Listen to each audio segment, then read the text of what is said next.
6000块，3年工钱，拿了就滚出我的船。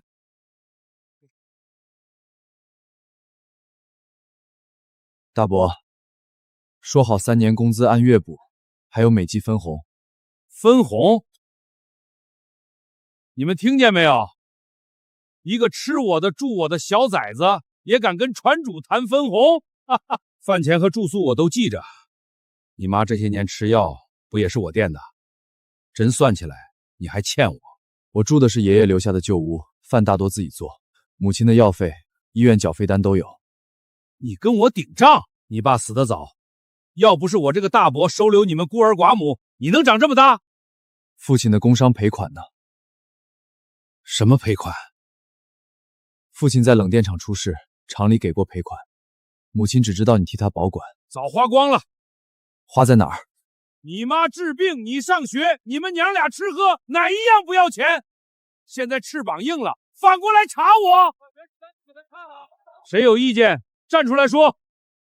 签字，6000块工钱结清。6000块可以收，结清不签。大海，码头这么多人，别动手，滚开！林宇，认清楚一件事儿，这码头的货得有人敢收才算钱。离开我的船，你就算捞上来金子，也带不出这条岸。这6000算部分支付，剩下的工钱、分红，还有父亲的赔款，欠多少，往后按凭证算。吓唬谁？不是吓唬，是通知你。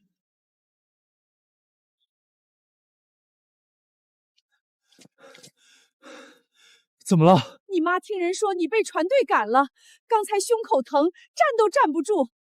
救护车已经把你妈拉走了，陈叔跟着去了。小雨，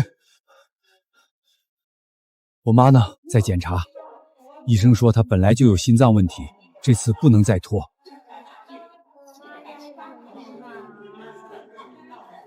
还差4000，能不能先做检查？钱下午补。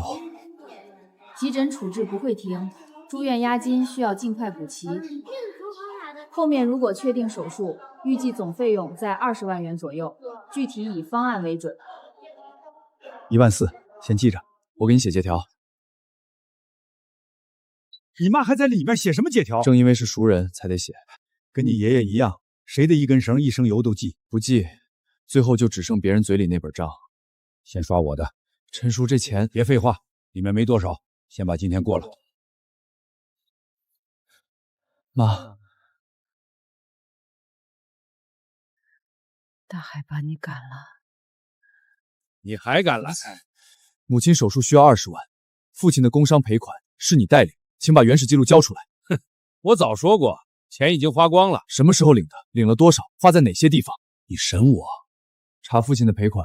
当年你爸没了，你妈哭得连路都走不了，工厂的人是我接待，丧事是我办，你们住的屋是我修，你上学、吃饭、看病，哪一笔不是钱？看清楚。这笔学费是谁的？年份久了，记错1-2年正常。母亲那年的药费5万，医院记录只有8000，还有营养、路费。修屋6万，屋顶是陈叔带人补的，只买了2000多材料。你妈病着，你还有心思查这些小账？正因为她病着，才更要查。白眼狼！你爸留下那点钱，早让你们娘俩吃干净了。现在缺手术费，又来找我，是不是往后你娶媳妇生孩子也得让我掏？都来听听，我养了侄儿3年，他不但不感恩，还说我吞了他爸的赔款。先照顾你妈，别把事闹大。海老板这些年确实帮过你家，帮过，不等于能拿走赔款，也不等于3年工钱只值6000。谁觉得我欠他，谁把他领回船上，以后货也自己找地方卖。既然账是真的，给我复印一份。凭什么？你不是说每一笔都花在我们身上？哼，我没义务给你。那就别怪我去找原始记录。你找，还是冷链厂早关了，原来的人走的走，散的散。8年前的东西，你上哪儿找？工伤赔偿能查吗？得有身份证明、亲属关系和正式申请。我们这里只能给你档案保管方的联系方式。代理领取人也有记录，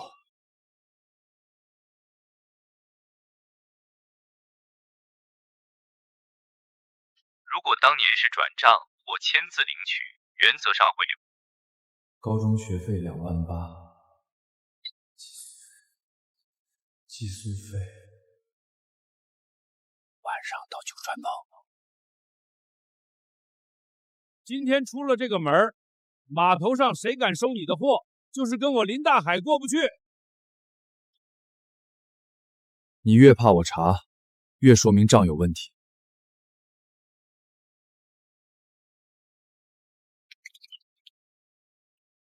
少喝点。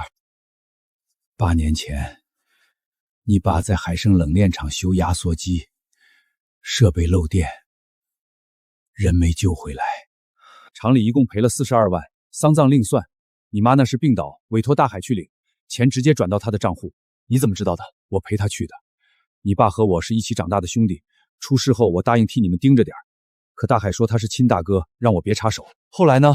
赔款到账第7天，他买了第1艘船，就是现在停在3号驼位那艘旧船。那时我问过大海哪来这么多钱，他说借的，等船挣钱就还。后来还了吗？没人知道他向谁借。老郑卖船后请我们吃饭，大海喝多了，说这叫拿死人的钱养活人。我当时以为他只是嘴坏，没敢往深处想。母亲知道船是什么时候买的吗？不知道。他办完丧事便病倒，在家躺了大半年。大海每个月拿几百块米钱过来，外面都说他讲义气，我也收过他的好处。船队刚开时，他让我当轮机，我想着家里要吃饭，便把嘴闭了。你现在说已经承担风险，风险算什么？你爸要是还活着，能指着我鼻子骂一辈子。那艘船原来属于厂里。不是，冷链厂清算设备时，大海从一个承包商手里买的2手船，船上装过厂里的旧冷机，所以留着标。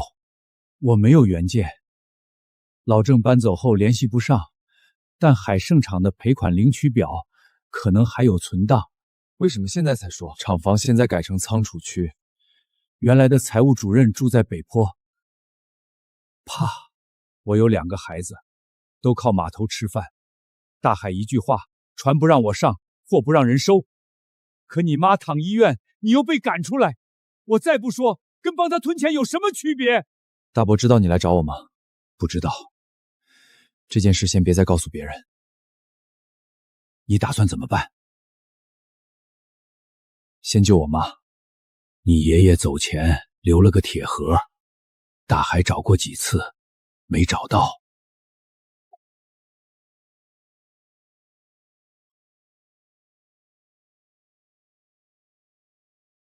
冬末冷水上涌，甲壳大蟹随底流聚，须看风看温，看回潮不可贪。你爷爷以前说过，外海有片冷流窝，能碰上大蟹，但他从没带别人去。今年拿尽，明年变空。蟹离水后怕闷，也怕温差骤变，苍冷，香不可贴封口。这套双温表，你爷爷早就想装，可那时买不起。逐浪号现在能装，钱呢？先装基础的，一个接传电，一个独立电池。你这是还没出海，先想着怎么证明自己没动手脚。大伯控制收购点，真捕到好货，他第一句话不会是恭喜。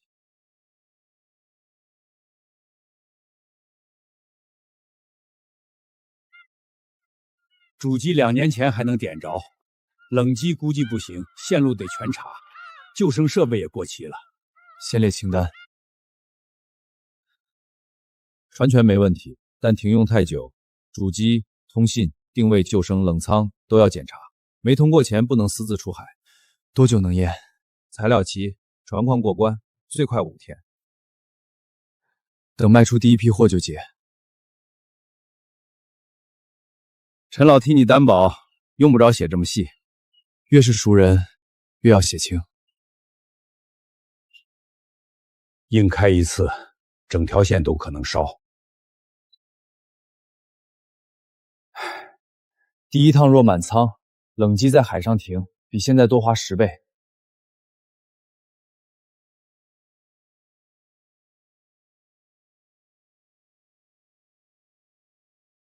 你真准备每个螺丝都留账？以后有人说船非法改装，这些就是维修依据。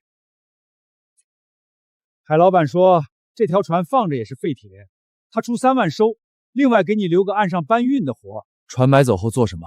拆件也好，修了也好，跟你无关。不卖。你妈还在医院吧？3万先拿去救急，总比赌一趟海强。庆辉，他不是想要破船，是怕船能开，所以复航之前夜里不能没人。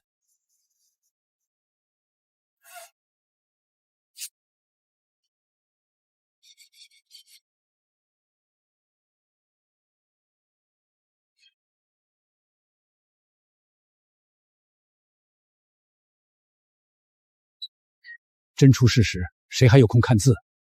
忙的时候才容易漏。你爷爷要是看见，得骂咱们把他的船糟蹋成这样。等回来再补漆。先想怎么回来。各项设备检查完毕，符合出海标准，只能在许可范围作业，遇到大风立即返航。明白。一条停了5年的破船也敢下海，要不要跟收购点说一声？不用等他回来，先让人去后湾看看，他拿什么网，修了哪些东西，都查清。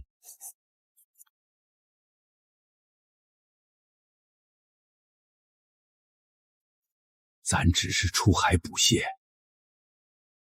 大伯已经说了，没人敢收我们的货。货越值钱，越得证明从哪儿来，怎么来。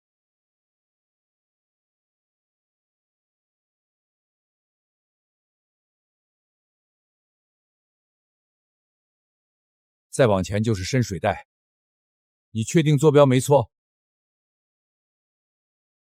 向东偏1海里，那边底硬，龙容易挂。今天回潮晚，冷水会沿沟道上来。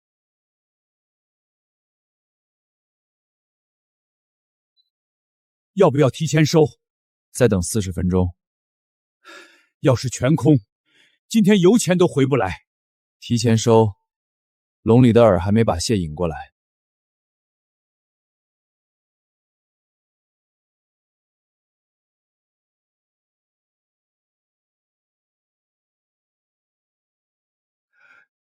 真有！小的合不合标准的放回？这2只加起来值不少，放。市场收，秘册说不留。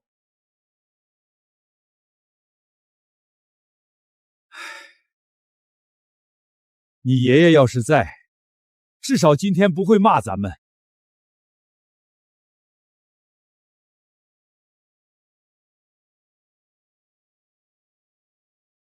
大海的船以前从没系这么细，所以他想说1级就是1级，想说3级就是3级。咱们没有收购权，只能让货自己说话。就算按码头最低价，也够手术押金了。前提是有人收。这得是1级货吧？大海船队都很少有这么整齐的。货没问题，价格按今天1级。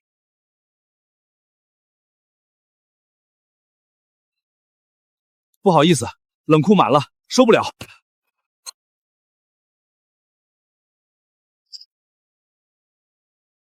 来路不明的货，谁敢收？定位、视频、龙号、冰仓温度都在。你爷爷那条破船能跑到哪儿？说不定从别人船上倒的货。可以合。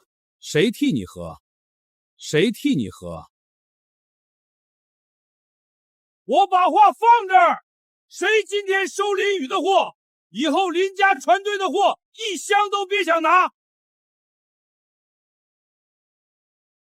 大海，码头不是你一个人的，货在谁手里，谁说话。我早告诉过你，捞到东西不等于能卖成钱。现在回来认错，把船交给我，这批货我可以按3级收。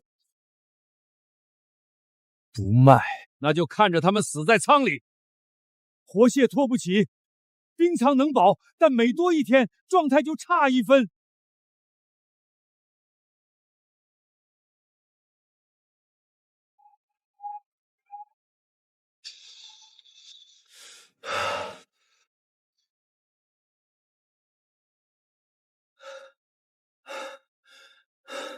别等谢没死，人先冻伤。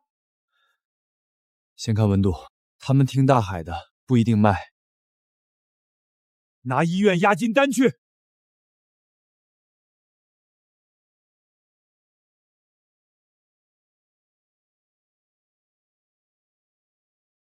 ZL07，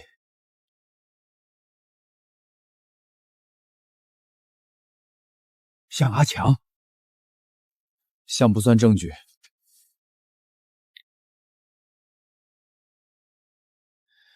先找零件，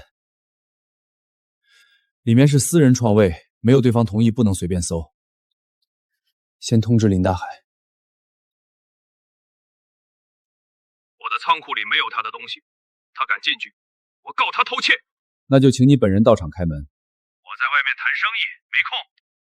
仓位登记人拒绝配合，若涉及生产破坏，我们会按管理协议封存并报备。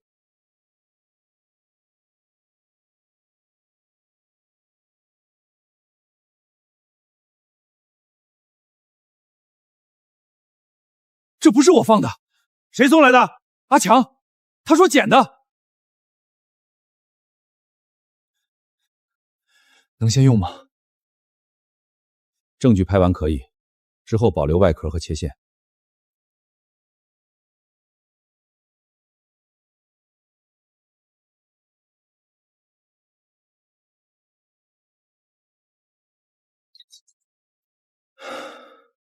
要是说了收购商压价呢？压这一值，总比整船被人说数据造假差一点儿。不是差一点，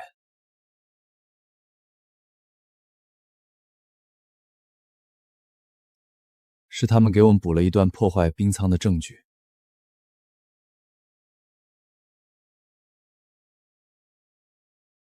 听说你有一批高品质帝王蟹，想卖，明早带完整的来源记录到外湾要。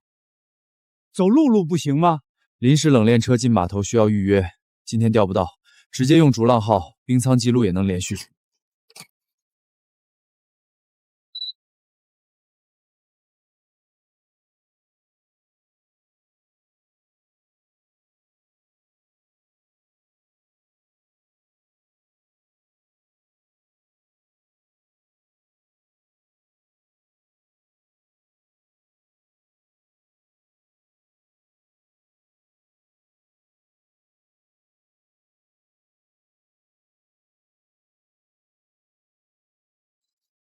是大海的人。前面船只停下接受货物检查。请说明身份和检查依据。他们想让咱靠停，一停，货箱未必保得住。逐浪号在合法航道遭无标示快艇逼停，已开启记录。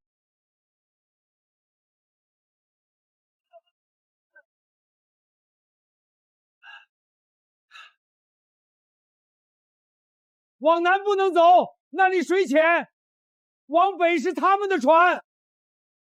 向东偏，那边靠暗礁。现在是退潮尾，礁顶在水下1.5米，逐浪号吃水不到1.2米，快艇更浅，也能跟。快艇更浅也能跟。他们速度快，转弯半径大。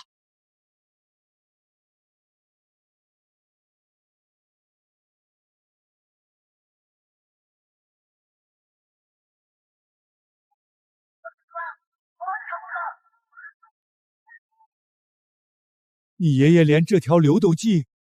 他写过，暗流不是拿来逞强，是走投无路时保命。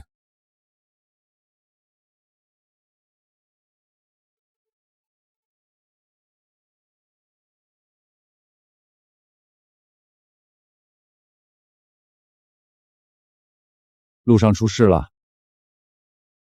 有人不想让这批货到。先验货。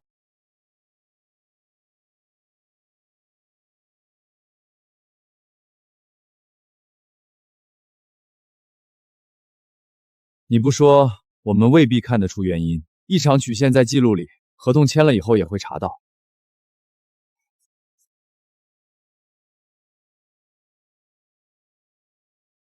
原来货可以这么算。当然可以，只不过一箱一箱验，费人费时间，费时间也比糊涂账强。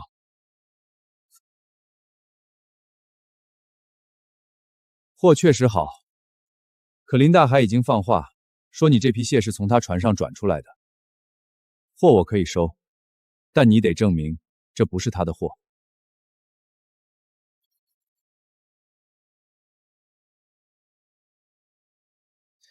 视频时间和定位能对上，箱码没有断。停机这1个小时怎么回事？靠岸后有人拆走冷机部件，码头公共监控、仓库见证和维修照片都在，备用温度记录器未断，货物状态没有失控。你以前做过冷链，在大伯船队管过3年冰仓。他给你多少？6000。是不是后面还要扣冷链、装车损耗？货到我手里后，运输风险归我。若交付时活力不高调，按验货表扣，没有额外的码头管理费和关系费。大海以前每箱都扣服务费，他提供冷库和渠道可以收费，问题是收多少，为什么收，有没有写清。准备回去教别人，准备知道自己的货为什么值这个价。你要是只做1两船，这么细很累，做久了表格可以固定。看来你不是只想凑手术费。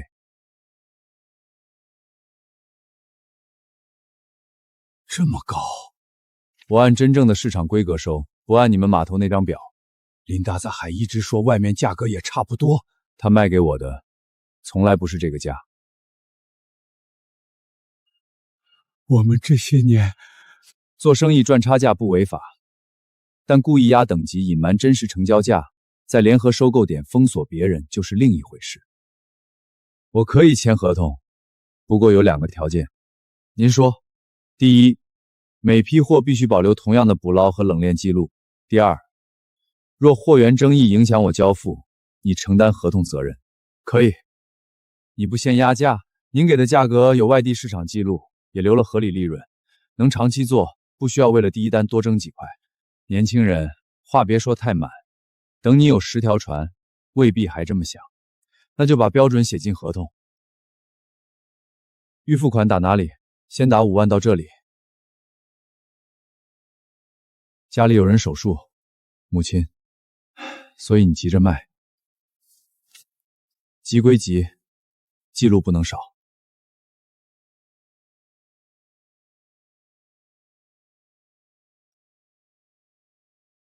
林大海不会就这么算了。知道，下一批货我仍然收，但你得保证交付安全。下一批，每只箱子会多一道独立标记，防谁？防偷，也防调包。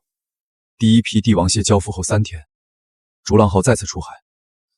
这次没有把所有蟹笼投到同一片区域，避免一次捕捞过量，也减少坐标暴露。这批货只有第一批的60%，品质却更稳定。返航前导出一份只读航机，提前发给周老板。ZL206，以前船队装货，拿粉笔写个数就完了。以前货进大伯冷库以后，船工就看不见了。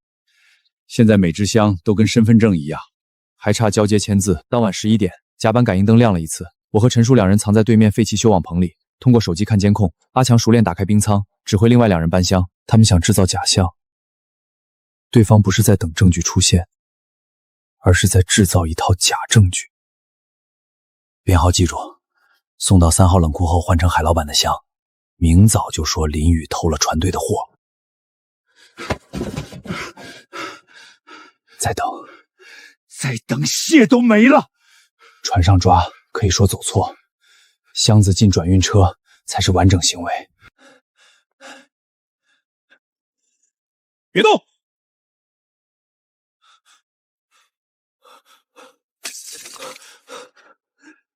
谁让你们来的？送到3号冷库后换成海老板的箱，明早就说林宇偷了船队的货。我只是听安排搬箱。谁安排？海老板。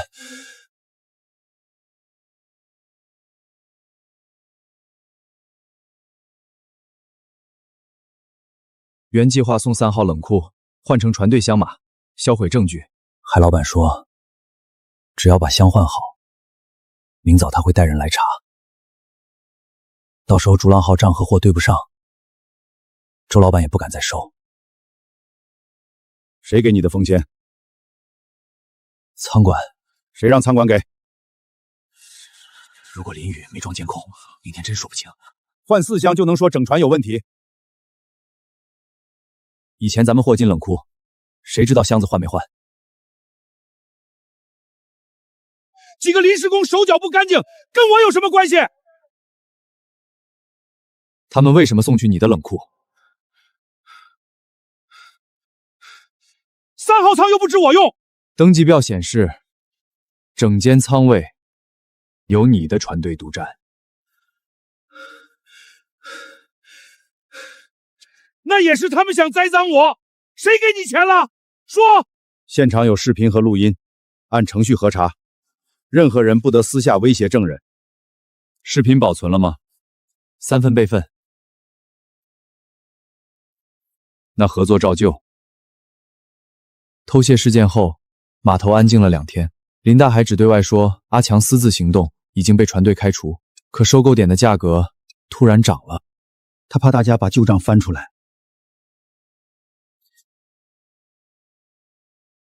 涨2天不代表公平，我打算先从自己的记录查起。过去3年里，林大海总说运输中有损，船工们也没见过最终销售单，只能相信。陈叔回家翻出一只铁皮盒，里面保存着7年结算单。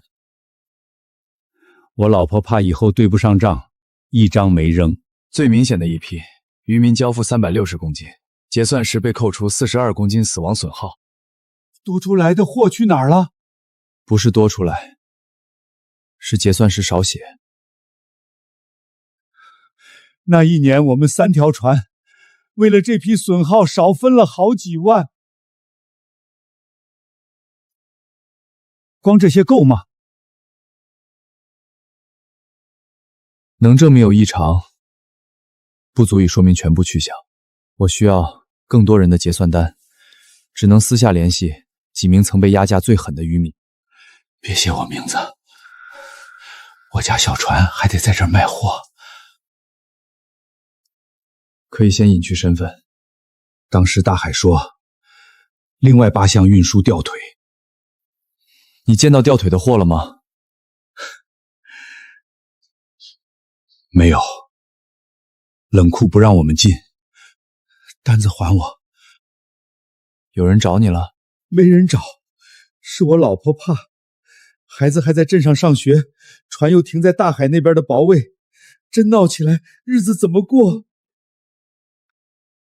我撤了，你会不会觉得我没用？你有一家人要顾，我也有。所以证据必须是真的，也必须由愿意承担的人交。这个先留着，要是以后真查到我再说。我把照片编号仍然没有写提供者。我清楚码头的沉默不全是懦弱，最关键的一份材料来自周老板。特选货从哪儿来？3条船合并交付，我有当时箱马照片，这已经足够指向下一步。我把所有原件扫描编号分别存放。什么时候公开？等证据能互相闭合。大海已经在码头说你乱价，让他说，用旧价格骗现在的人是他惯用的手段。有人实名举报，逐浪号存在非法改装和违规捕捞。明天上午停船核查。逐浪号被贴上临时停航通知时，冰舱里没有货。停航期间不要移动主机和冷机关键部件，免得检查时说不清。可以做外观清洁吗？可以，但先拍照。检查的人明天自己会看。今天什么状态，明天什么状态，需要有对照。只要有一处记录空白，对方便会把所有问题塞进空白里。逐浪号每停1天缺口便多一分。第二天，码头管理员带着检验人员上船，举报内容列得很细，更换大功率主机。可完整维修视频里，主机只被吊起检查，编号从始至终没有变化。断章取义的照片越多，反而越容易和完整记录对照。破船拼出来的，真出事故谁负责？我也是为码头安全。航迹呢？我调出2次出海的完整轨迹，所有作业点都在公开许可范围，没有进入进补带。检查持续了3个小时。为什么每次都保留原始数据？第一批货还没卖，大伯就说是偷的。普通渔船很少做到双温记录，以前在他的船队，冰舱出问题都由船工担责。林大海说谁操作错了，谁就得认。原始记录完整，可追溯。整改救生灯后恢复作业，举报的主要事项不成立。以后同一问题再被举报，可以直接调这次记录。你是怕他反复用检查拖住你？母亲的手术不能等，逐浪号每停1天都有实际损失。手续没问题，合同继续。你们查清楚没有？他那船停了5年，正因为停用久，复航时做过全项检查，维修不等于非法改装。那帝王蟹呢？谁知道是不是从别处偷的？偷蟹争议已有视频和现场记录，你若有逐浪号偷货的证据，可以提交；没有证据，不要在检查现场下结论。举报材料里写了你维修的零件型号和出海大致路线，有人一直盯着你。知道。还有件事儿，林大海准备召集船主和渔民开会，说你和外地商人串通抬价，破坏本地收购秩序。什么时候？后天下午。他要么逼我放弃母亲，要么逼我放弃码头公开场。手术排期已经确认，费用必须在明天下午前补齐。第3批货还来得及吗？来得及，但要改交付方式。你说。逐浪号不再回原码头卸货，出海前由管理员核箱，返航直接到外湾。您的人在拔位验收，航迹和冰舱数据同步给双方。怕再被偷，也防他们说货在码头掉过包，成本会增加，比整批货被毁便宜。第3次出海前，我把18只蟹笼分成6组，海里有多少取多少，要给明年留路。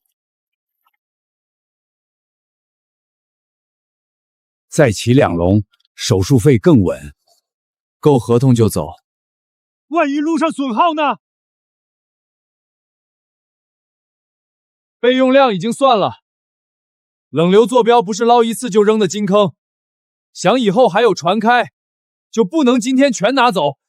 逐浪号返航途中没有再遇快艇，但海面风浪比前2次大。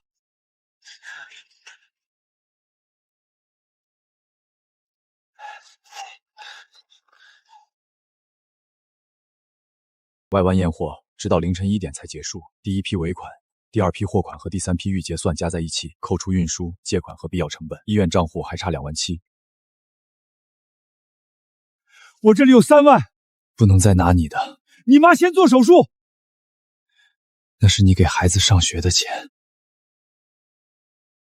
第3批货的终检完成，可以全额结算，不用等次日。货和记录都没问题，我没必要压你1天账期。20万终于凑齐，这笔钱里没有施舍的1分，每一笔都对应着出海轨迹、货箱重量、冰舱温度和正式合同。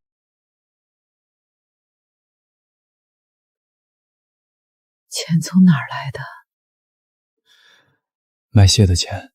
什么蟹能卖20万？3船货，不是1箱。别担心。是不是去了你爷爷那片海？你知道？他走前提过，说那片海能救急，也能要命。女儿，妈不想用你的命换手术。传手讯期，天气和航路都合过，陈叔也在。林大海会放过你？不会，所以更要把账说清。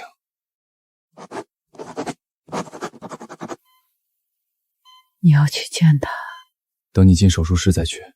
别跟他硬打。不打。那你怎么赢？我有证据说话。有任何情况，立刻打电话。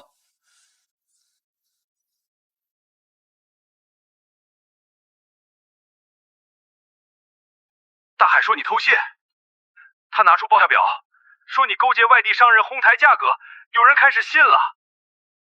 大家看清楚，林宇冰仓里的帝王蟹和我船队丢失的货规格一样，他先偷我的货，再串通外地收购商抬价，现在整个码头都跟着乱，谁来负责？阿强不是从逐浪号搬蟹吗？那是林宇设的套。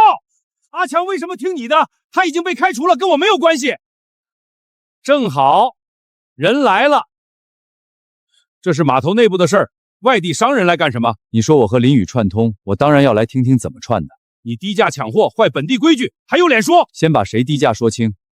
今天只核实3件事：第一，林宇帝王蟹来源是否合法；第二，偷蟹和设备破坏是否与林大海船队有关；第三，码头收购价格是否存在故意隐瞒和等级争议。父亲赔款属于另一项旧事，相关线索可以提交，但最终结论由正式核查决定。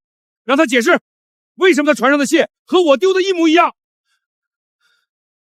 你的船队哪一天哪笼丢了多少？2批，300多公斤。报失记录呢？内部损耗，用不着向你报。香马呢？货都没了，哪来的香马？逐浪号3次出海，共起货多少，放回多少，入仓多少，全部有记录。视频能剪？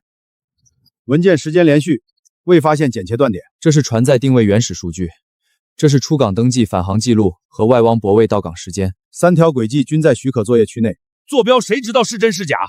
原始记录已由管理员核验，密册中的作业判断记录只向核查人员展示，不公开具体语场。管理员打开密封袋，确认手绘图的朝向、水温记录，可证明逐浪号按既定海况判断到达作业区，具体坐标作为经营信息封存。我接着放出当天逐浪号被偷零件，监控拍到阿强送入大海的3号冰仓。一个零件能说明什么？阿强捡到的。那看第2段，送进3号冷筐，换成海老板的箱。明早就说林宇偷了船队的货。视频是他设局拍的，阿强收了他的钱。涉事4箱全程在逐浪号冰仓，箱码与出海记录相同。阿强手机在现场接到你的来电，转运目的地为你独占的3号冷库。来电不能证明是我安排，确实不能单独证明，所以视频、仓位、零件、来电和阿强陈述一起提交核查。我收了逐浪号3批帝王蟹，每批货的品相、重量、封签和冰仓记录都能对上。林大海平时交给我的货，箱码和逐浪号不同。所谓林宇偷他的货，没有任何原始船号和报失记录支持。逐浪号货物规格稳定，捕捞时间集中，偷几箱不同批次的货，做不出这种连续活力和温度曲线。就算货是他的，他也在乱价。外地帝王蟹1级价就是这个数。周成故意高价抢货，林宇带头破坏码头行情，以后所有人都越过本地收购点，冷库运输风险谁来扛？日期？什么？把左下角日期念出来。他手里那张报价是2年前的，2年前的价格为什么拿来压今天的货？运输和损耗呢？你只看卖不算成本？可以算，运输、冷链、合理利润都可以公开计算。现在先看等级。海货进冷库后会重新分级，有升有降，正常。死蟹能降级，破损能降级。进库以后突然从3级变特选，你倒是教教我怎么养的。你就算查出差价又怎么样？没有我，你和你妈8年前就饿死了。我替你们办丧事、治病、供你上学。你现在联合外人毁我的生意，这叫忘恩负义。大海，当年的42万赔款根本没花在桂兰和小雨身上。你喝多了胡说什么？那天是我陪你去领的钱，7天后，也是我陪你买的第1艘船。陈老三，你忘了这些年是谁给你活干？让证人说完。你领赔款那天我在场，海盛冷链厂赔42万，另付丧葬费。桂兰病着，委托你带领。7天后，你从老郑手买下一艘带旧冷机的2手船，总价38万。老郑不会写字，收据是我帮忙填的，我在见证人一栏签了名。复印件能证明什么？谁知道是不是你们伪造的？所以还有正式档案。这份材料不是现场定罪结论，但足以证明赔款确由林大海带领，且其此前所称赔款不存在或只有少量不实。我替他们保管，后来也确实花了，花在哪儿？你说钱花光了，拿真实单据。年份太久，谁还留着？你刚才不是拿账本证明？那是我凭记忆补的。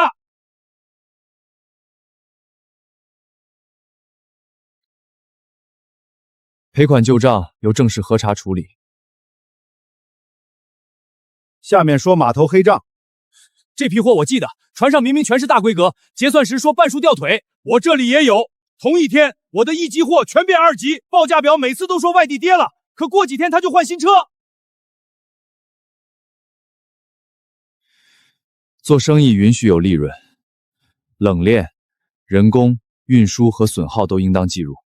但你向渔民出示过期市场价，故意把高等级货写成低等级，再把真实等级用于外销，差价不是靠经营产生，是靠信息不透明和联合压价产生。码头所有收购商都这么做。海老板，话不能乱说，价格是你定的，我们只是跟。每日报价表也是船队办公室发的，没有我，你们的货往哪卖？冷库谁建的？车谁找的？所以合理服务可以收费，但不能用断货路逼人接受假等级。暂停林大海控制的争议收购点参与公开交易，相关账目和冷库批次记录立即封存核查。谁敢封我的账？码头场地和公共交易系统有管理协议，争议账目在核查结束前不得转移。这是抢！你可以依法提出异议。你什么时候开始查这些？你把6000块拍在船板上的时候，早知道就不该让你们娘俩活到今天。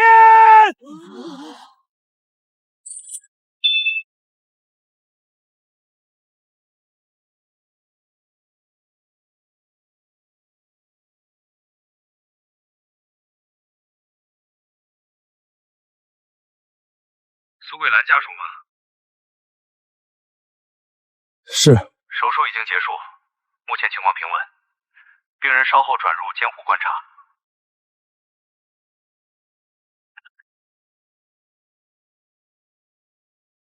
我抬头看向海面，压在胸口3年的那口气终于松开了一点。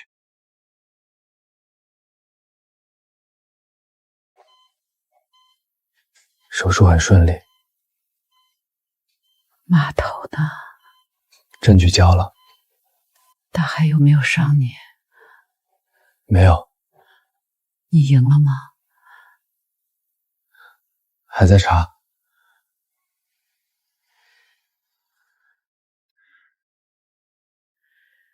以后不用再给谁低头了。先把身体养好。老妈住院期间，周老板仍按合同收货，陈叔主动负责船上作业，许多过去不敢靠近的人也开始来问：小雨，我们能不能也走你的透明合同？先等规则出来。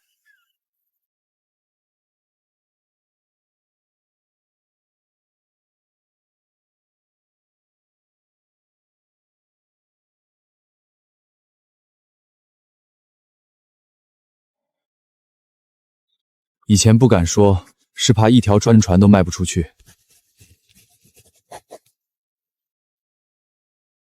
现在钱拿回来了，名字也该写上。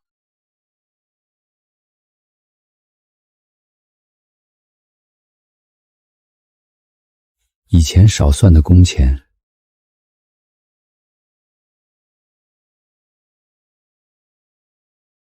你满意了？我来拿工具。你爸的钱会按核查处理，工钱也给你，码头账我认一部分。你去说一声，别再查了。跟谁说？管理员、周成，还有那些交单子的渔民。证据已经提交，不由我撤，非要把秦大伯逼死。你做过什么，由规则处理。规则？我当年没船没钱，谁跟我讲规则？我不狠一点，早让人吃了。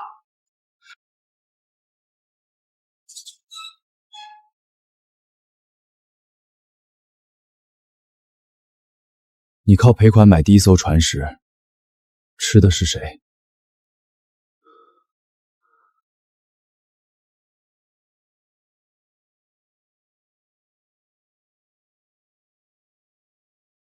桂兰明天出院，先转康复观察，再回家。那船停1天，合同怎么办？周老板同意延后。接你妈回家，比少卖1天货重要。这1天工资照算。你小子现在真成老板了。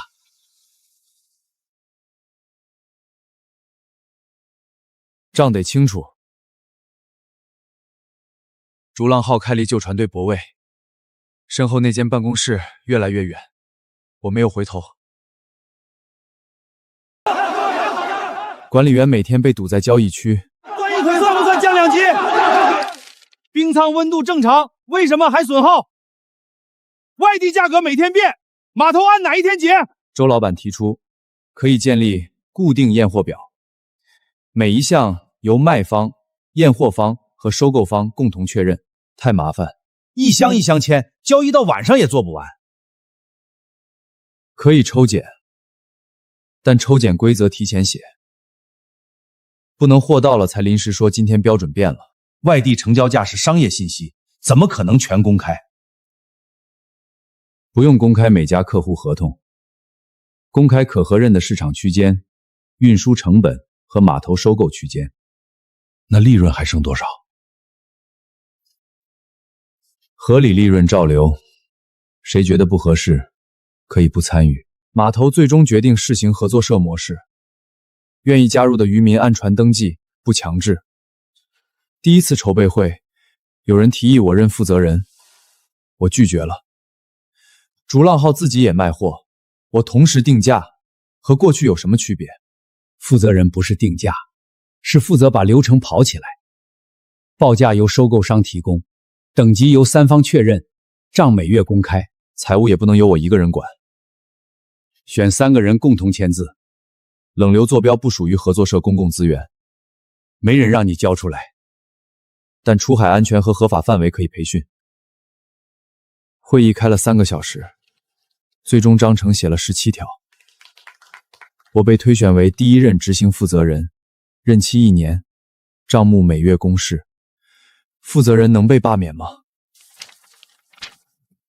章程里有2/3成员同意，可以提前更换。那就好。这箱整体1级，但这一只吊腿单只调整为2级。这只就是掉一条腿，凭什么整箱降？整箱没有降，只调整单只重量。您看，其他蟹还是1级。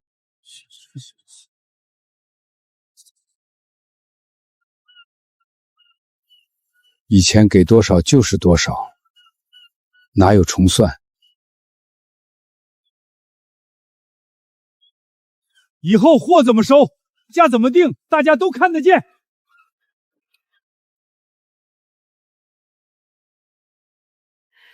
还是一天到晚忙？这次有工资，谁给你发？合作社按章程发。那就别又干3年只拿6000。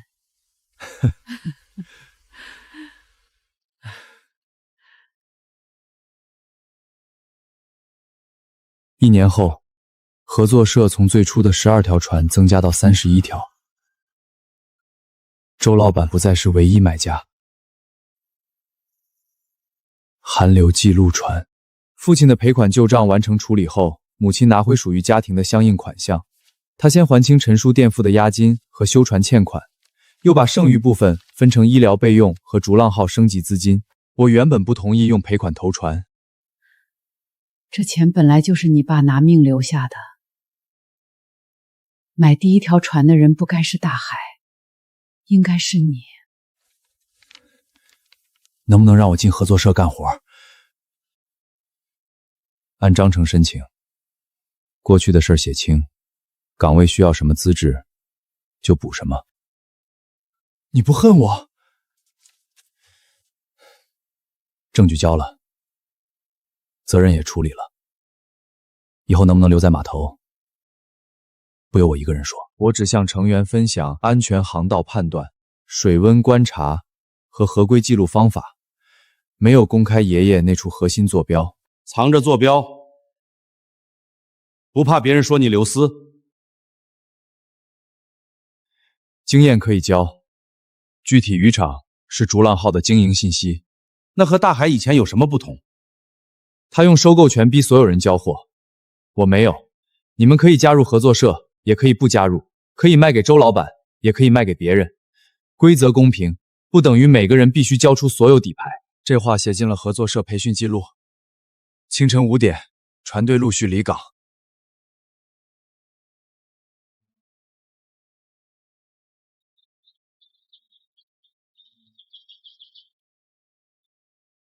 还像以前的事。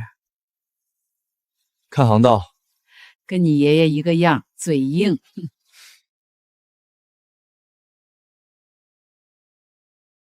回来吃饭。知道。别贪货。密册上写着，这些看似麻烦的步骤，已经成了每次出海的习惯。不是为了随时和谁打官司，而是让每一箱货都有来处，每一笔钱都有去处。逐浪号驶向外海，船头劈开第一道亮起来的浪，海还是那片海，码头的账已经摊在阳光下。